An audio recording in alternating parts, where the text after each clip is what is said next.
trabaho nila, sila yung papasok lang sa Holy of Holies.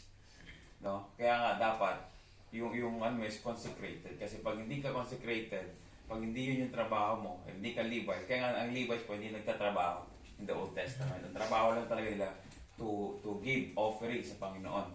So pag pumasok ka doon, tapos hindi ka po holy, mamamatay ka po. No? Ngayon, because of God's grace po, He sent His only Son, Jesus Christ.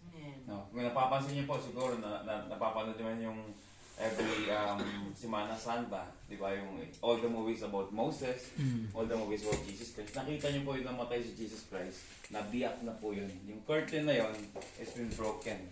So, that means po, ibig sabihin po, pwede na tayong tumirekta kay Lord.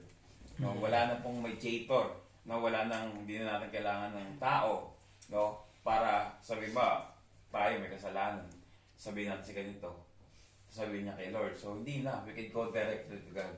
No? Kaya lang naman nagkaroon ng gap, no? Kaya, di ba, even before, ginagamit sila Moses, no, parang speaker ng tao. Pero at that time po, no, nung nabiyak na po yung Holy of Holies, we could go directly to God. Kaya nga, Jesus Christ was the ultimate, siya yung dahilan, no, para magkaroon tayo, na ibalik yung relationship natin with the Lord. Kasi nga, when Adam and Eve sinned, no, nagkasala po sila, they were thrown out from the paradise. So, pinalayas po sila, kaya nagkaroon po ng gap. We were dead in sin, no. Kaya nga po, ang nangyari, no, nagkaroon ng gap. No, kailangan ng tao mediator para makaano kay Lord. Ngayon po, we could go directly to God. No, we go directly to God, and then Jesus Christ was sitting on the right hand of God. Amen po ba? Naintindihan po ba natin?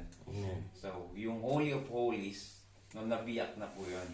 So, we could go direct. Kaya nga po, yung pagkamatay ni Jesus Christ, no, He was sent, no, para sa mga sinners. No, kasi nagkaroon ng separation when Adam and Eve sinned. So, ganun po yung nangyari. So, kaya nga po, we could go directly to God. And sabi nga po nila, there's only one mediator between man and God, is the man called Jesus Christ. Amen. So, yun lang po.